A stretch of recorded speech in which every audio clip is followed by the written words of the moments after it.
Jeg vil nu starte med at vise helt simpelt, hvordan man i GeoGebra kan tegne en figur. Jeg går herop og vælger det ikon, der hedder polygon. Klikker på det. Og så kan jeg sætte så mange punkter, jeg nu egentlig har lyst til. Og så laver den en figur, så længe jeg husker at afslutte det punkt, jeg startede med. Her. Så har jeg en figur.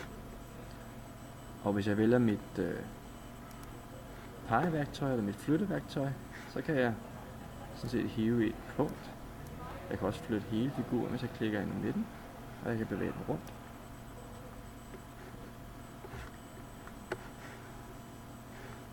Og hvis jeg så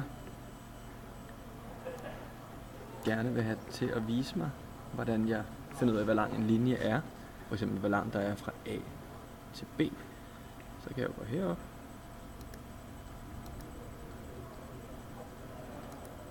I denne her, hvor der egentlig står vinkel, men der kan man altså også nogle andre ting om vinkler, hvis man klikker på den lille trekant nede i hjørnet, som lyser rødt.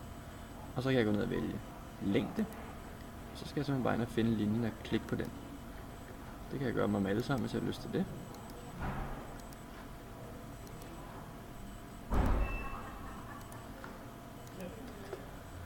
Og så kan jeg så gå ind bagefter og vælge flytteværktøjet igen.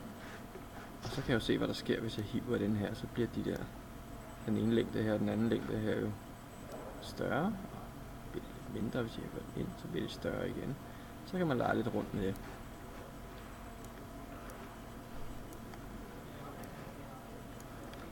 Og man kunne for eksempel, hvis man nu var lidt glad for sit eget navn, kunne man jo prøve at lave sit forbogstav.